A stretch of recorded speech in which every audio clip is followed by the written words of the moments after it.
বিচার চাই, বিচার চাই, দেশবাসীর কাছে বিচার চাই, ছাত্র সমাজের কাছে বিচার চাই। যখন থেকে আমি ব্যবসা সর্বপ্রথম শুরু করি, আমি শুরু থেকে ছিলাম একজন ড্রাইভার। আস্তে আস্তে আমি একটা সময় ব্যবসার মধ্যে ইনভলভ হই। দীর্ঘদিন যাবৎ ব্যবসা করি, ব্যবসা করতে করতে লাভ লস ব্যবসার মধ্যে থাকবেই। এর মধ্যে আমি ভয়াবহ কিছু লস খাইয়ে গেছিলাম, তবে লস খাওয়ার পরে এর মধ্যে আমি একটা জিনিস খুঁজে পাইছি, তার মধ্যে শিক্ষণীয় কিছু খুঁজে পাইছি, যে শিক্ষণীয়টুকু আমার হচ্ছে বাকিটা জীবন আমাকে হয়তো বা নিয়ে যেতে পারে। এটা হচ্ছে আমার প্রথম প্রসঙ্গ। দ্বিতীয় কথা হচ্ছে এই যে IDRS এই যে সমিতিটা, তার সঙ্গে সর্বপ্রথম আমার একটা সম্পর্ক তৈরি হয়। তখন আমি একটা হচ্ছে কুড়ে ঘরের মধ্যে থাকতাম। এই কুড়ে ঘরের মধ্যে থাকাকালীন তখন তারা আমার বাড়িতে যায় অডিট করার পরে, আমার বাড়ির সামনে আমার একটু ছোট জায়গা আছে, এটা দেখার পরে আমি টুকটাক কিছু ব্যবসা করি। আমি একজন ব্যবসায়ী। ওই তুলনায় আমাকে হচ্ছে 1.5 লাখ টাকা লোন দিছিল। 1,50,000 টাকা লোন দেওয়ার পরে সেই লোন আমি সঠিকভাবে চালাই, কোনো কিস্তি গ্যাপ ছিল না। আমার সঞ্চয় ছিল তখন প্রথম অবস্থায় প্রায় 44,000 টাকা।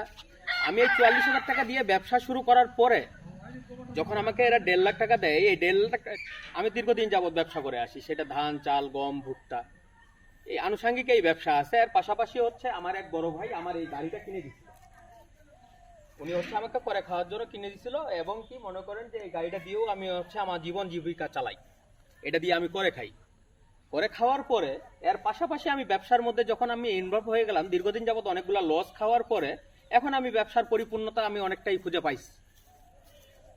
খুঁজে পাওয়ার পরে আমি হচ্ছে এই যে 1.5 লাখ টাকা দিয়ে যে যাত্রা শুরু করলাম, তার আমি লাভের প্রথম অংশ একটা আপনাদের মধ্যে আমি দেখাইতে চাই।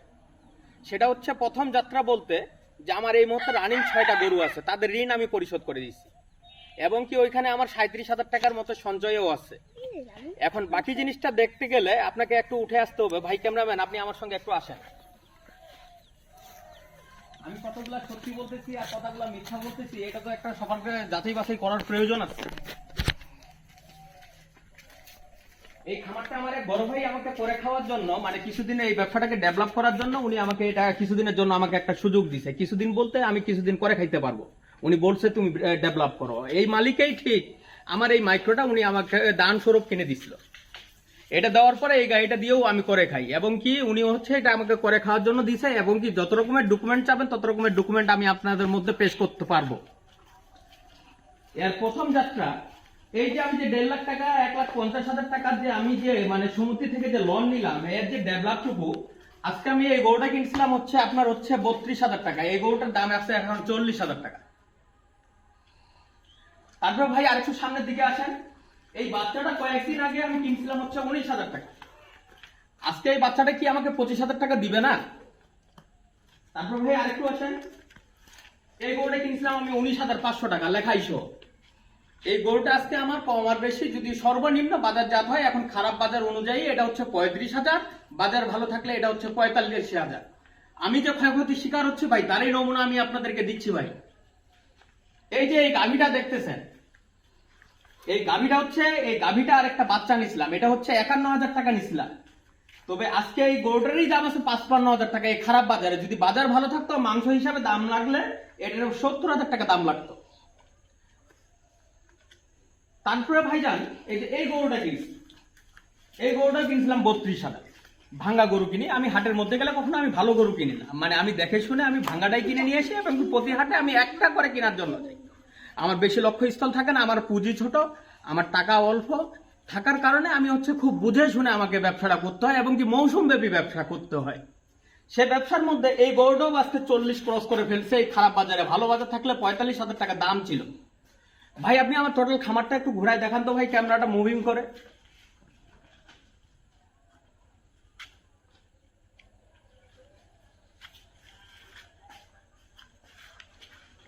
ভাই আপনি আমার একটু ঘাসটা দেখান তো ভাই। আমি যে গরুকে খাওয়াবো, আমি কি খাওয়াবো? আমি যে তাদের কাছ থেকে যে এখন যে আমি কোনো একটা টাকা চাচ্ছি বা তারা আমাকে নতুন করে দিবে, মানে আমি আসলে গরুকে কি খাওয়াবো, আমার তো পরিস্থিতি থাকতে হবে। এই পরিস্থিতির জন্য আমার ভাই একটা ঘাস আছে, আপনি একটু ঘাসটা দেখান তো ভাই। এখানে ভাই আমার 3 বিঘা ঘাস আছে। ঠিক ভাই, ক্যামেরাটা এই পাশে মুভিং করেন তো। এই পাশের ঘাসটা কাটা হয়েছে, এখান থেকে শুরু করে যে ঘাসটা আপনারা দেখতেছেন সেখানে আম বাগান পর্যন্ত এই ঘাসটা আমার লাগানো ভাই। আমি যদি এখানে টোটালি আমি 100 গরু পালি এই পাশে থেকে, হ্যাঁ, এখান থেকে দেখেন, এই ঘাসটা থেকে এখান থেকে আমার 3 বিঘা ঘাস লাগানো আছে একই স্বরূপে। আমি যে গরুকে খাওয়াবো তার ব্যবস্থা আমি করে রাখছি।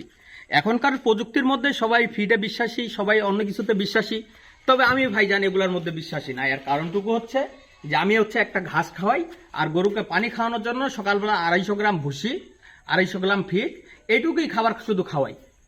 অনেক সময় টাকা পয়সার অভাবে আমি খাওয়াইতেও পারি না ভাই।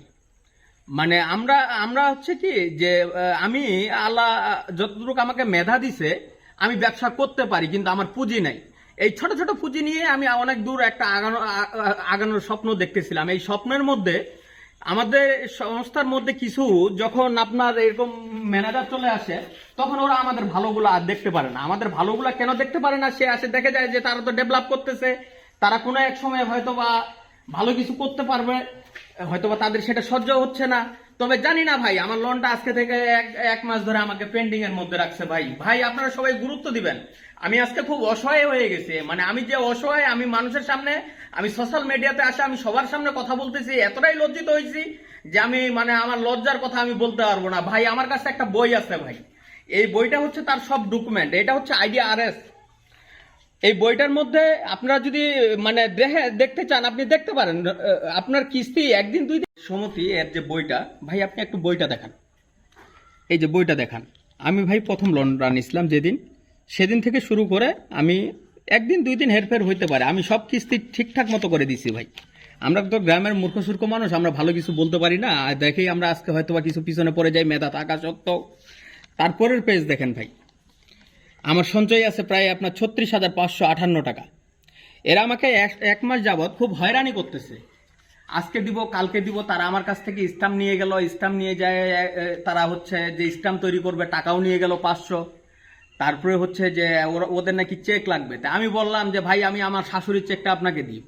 তারা 15 দিন পরে বলল, যেদিন লোনটা গতকালকের আগের দিন আপনার আসার কথা ছিল, আজকে ঠিক গতকালকে আমরা একটা ভিডিও ছাড়ছিলাম তার আগের দিনের ঘটনা, সেদিন বলতেছে যে আপনার মহিলা মানুষের চেক হবে না। তখন আমি তাৎক্ষণিক ব্যবস্থা করি আমার শ্বশুরকে যখন আমি ব্যবস্থা করে ফেলি, উনি আসার পরে ওনার চেক নিয়ে আমার এখানে আসা হয়েছে যে ওনারা হচ্ছে আমার মোটামুটি একটা প্রস্তাব করে দিয়ে যাবে।